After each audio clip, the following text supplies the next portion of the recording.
Well, it has been quite a long time, hasn't it, since I've last made a video, but I'm back. I've had a lot of messages from people asking if I can make another fairy video, and although that's not what I'm doing today, it's kind of related. I do have some ideas for fairy videos, but this video I'm doing right now I have been dreaming of for a long time. It's very simple. I'm going to keep it quick because it's just something really simple. It's just an idea I want to give to you, and it's about visiting trees. So this is something that I've been doing for quite a while. Making friends with trees. I'm actually here with my newest tree friend, and it's not really a tree per se. It's more of a sage bush, but I have a feeling this bush is really old because it's kind of gnarled and beautiful looking. I'll show you in a moment what it looks like, but everywhere I go, everywhere I've lived, I seem to have at least one tree friend, and I think it's something that is really important these days because in the world that we live in today, we have a lot of disconnection from our earth, Mother Nature, all of this. We yearn for a new connection. We talk about it a lot. We intellectualize it, what it means to reconnect. But in the practice, even though it's something so easy and so simple, sometimes we miss out on the beauty of the practice, and it's in the practice of reconnecting with nature that we are going to learn to love her properly again, that we are going to learn those actions, our attitudes will start changing, and we'll be able to take action in ways that will be a lot more compassionate and helpful. Think about it as making a friend. Of course, if you make a friend and you care about them, you're gonna, act in ways that show that you care about them. So, making a friend with a tree kind of makes sense, if you get what I mean. Let me see. So, that's a little bit of why we might want to make friends with trees. I know it seems kind of silly, but there's so much more to it. If you're interested in my fairy videos, I think this is something that you'd be really interested in because trees have a lot of knowledge and a lot to tell us. They have been around a lot longer than humans, actually, and they are kind of, I would say, they're kind of like our teachers in some sense. I've made a video before about learning from the wisdom of trees, but if you wanted to talk with a tree one-on-one, there are ways, and I'm going to talk about that in just a bit. There's one more thing I wanted to say about making friends with trees and why we would want to do that, and it's a concept of my own. And it goes like this. I believe that the earth wants to be loved by us. I believe that we have, as humans, an amazing ability to observe the world around us consciously and to love one another, but to love other beings too, not just humans, but other beings. And I think we're in the infancy of our species, if you will, because we're still figuring ourselves out. We're in that like teenage phase when we're not really sure who we are, what we want. We're kind of grouping together in these like social groups and trying to figure it out and identify ourselves. But honestly, I think we're just at the very crux, ooh, I don't know if that's a word, of realizing our innate gifts as human beings and what we can even give to this world. I think in the past it's been easy for me to think of myself in ways that were a little more negative because of the way that humanity has interacted with ecology. It hasn't been so helpful, obviously. We've had some issues, but the fact that we are still so young gives me hope. And also, I think we have some beautiful offerings to give to this world, and if only we can tap into that, then we can go about changing. And in order to change, it has to start from within. In order to start from within, we have to change our minds, how we engage with the world, how we relate to it, our attitudes, our ideas, our worldview, if you understand me. So the easiest way to do that is begin to connect personally, reconnect with the world. And it's pretty simple. So let's get into it. In terms of trees and visiting trees and making friends with trees, it's not a practice that I made up. It's something that people have done for a long time. I actually have a book here. And if you haven't read this book, oh my god, you have to get this. It's amazing. I love it so much. I've read it like maybe twice, 3 times. Not cover to cover. I've read it once cover to cover, but I've just kind of dipped in here and there. But it's called Walden and Civil Disobedience. The second book is very short, and it's a political tract. I don't know if that's the word, but it's a political text, and it's absolutely life-changing. But the first one is more of a slow walk through one guy's, I guess, reconnecting with nature as he goes about living in a more simple fashion. And his name is Henry David Thoreau, and he has this beautiful part that always stuck with me. He's talking about visiting trees, and I kind of recognize myself in that. And so he says, "But no weather interfered fatally with my walks, or rather my going abroad, for I frequently tramped 8 or 10 miles through the deepest snow to keep an appointment with a beech tree, or a yellow birch, or an old acquaintance among the pines."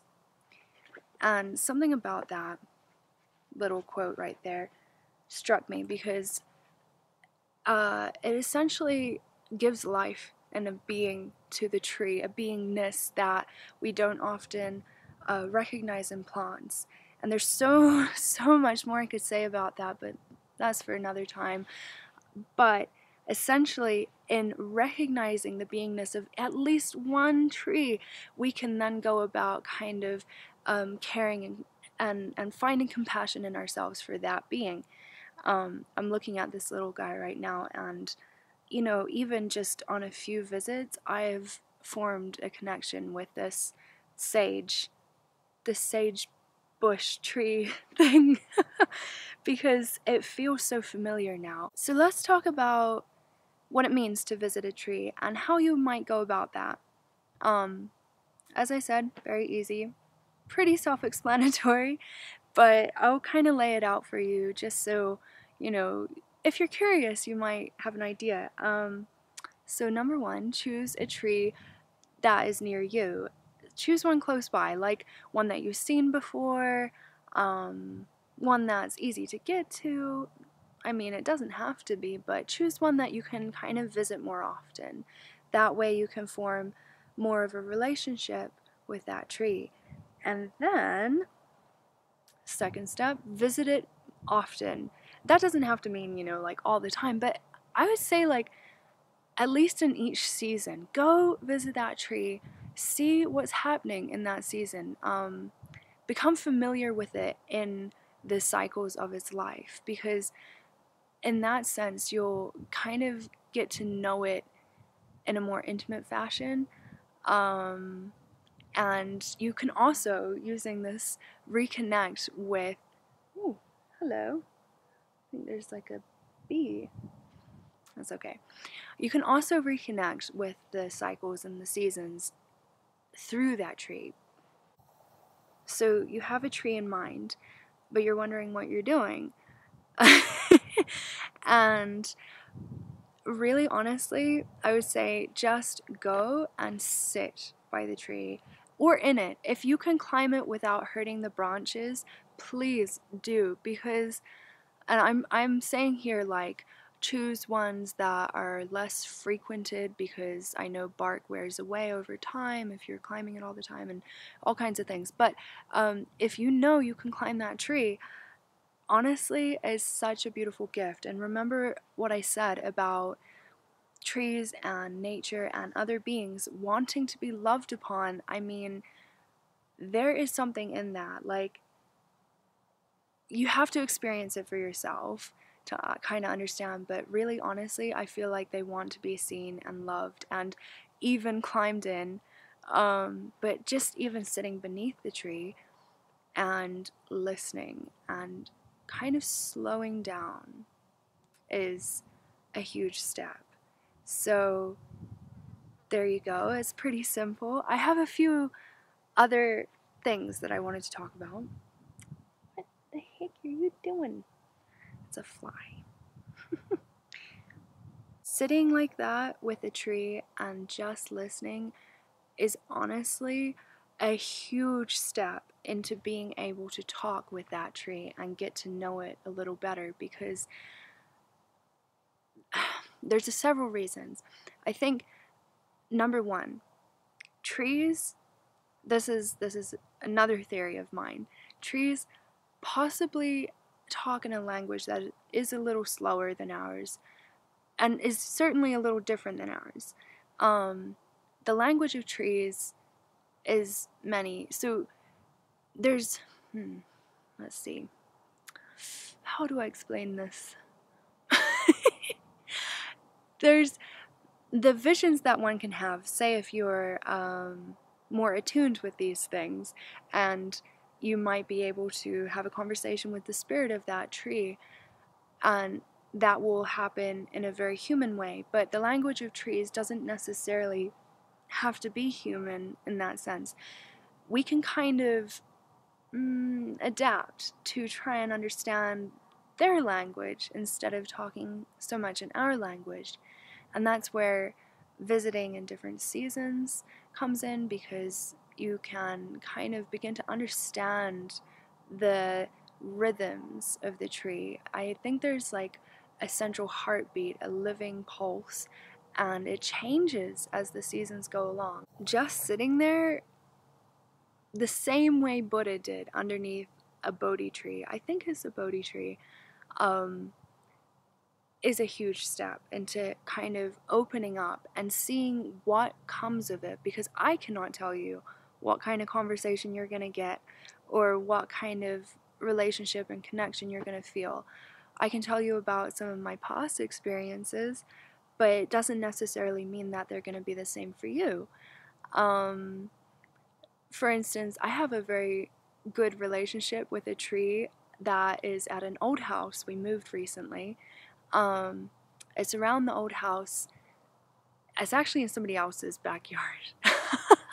But I love that tree, and it provided me with the wood for both my wand and my staff. It's an apple tree, and I visit it fairly often, like probably twice each season, just to kind of say hi and be like, hey, here's what I'm doing with this stuff from the apple wood that I, got from you. Thank you so much. And that's one relationship, but I had another relationship with a tree when I was younger that was very interesting, kind of different. And Oh, it was so strange actually. It was this beautiful, sadly the tree is gone now. Um, but it was this beautiful big pine tree, and it the branches had all broken off except for the higher ones. It was really tall. It must have been like at least 100 if not 200 years old, I think. But to get up into the tree, because I would climb it, you would have to climb these small bits of broken branches, and you could climb all the way up into this one ginormous branch and lay there. It was larger than, say, my body width, so you could just lie there. And I would lay there on the tree, and I remember one day I was laying there watching the world, as I like to do, and I felt a kind of heartbeat in the tree, and it scared the bejesus out of me, honestly. It scared the shit out of me. And I climbed down really quickly, but something about that, I think, very young experience in my life changed the way I saw beings like trees and plants and things. It kind of led me to believe that they're definitely, there's a lot more to them than we even know about, say, in science, or that we aren't aware of, perhaps because we don't open ourselves to that experience. So who knows, what could happen if you open up. There's just one more thing that I kind of wanted to talk about, and that is meeting trees wherever you go, because you can have a tree nearby that you make friends with, but as you go along through life, kind of pay attention a little more to the trees that you come across. And I actually have a friend who's really attuned to this, and she can see faces, like she'll see them everywhere in the trees. It's kind of amazing. I feel like they're honestly showing themselves to her. It's like the spirit of the tree showing themselves to her, and she'll point them out, and then I see them, but she's really good at picking them out. um, if you've ever seen like an aspen tree, you'll see the eyes, they're watching you. It's kind of what I'm talking about, like a face in the bark.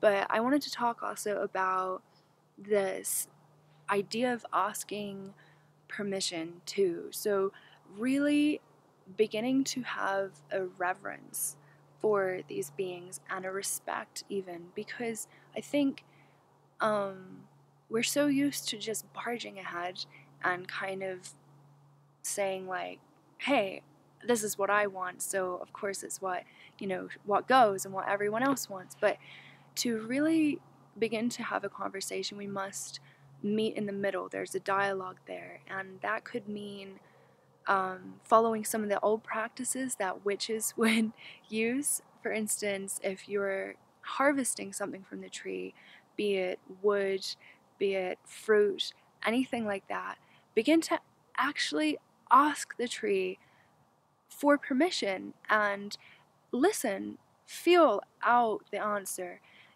or sometimes I'll come across in a wood, there'll be a kind of portal, two trees, two branches meeting, and even just asking permission to enter that portal or to come to a tree. There's certain trees, like in the beginning of this video, where you can even enter into the tree, but asking permission first begins that conversation, and you will be surprised where it leads to. It's seriously amazing. You'll have some crazy things happen sometimes, and other times it will just be the most calm and reaffirming feeling that you'll get, and it will just be so beautiful. So with that, I wish you so much love and luck, and I hope you go out there and make a ton of new tree friends. Please, seriously, go out there, find a friend in a tree. Bye.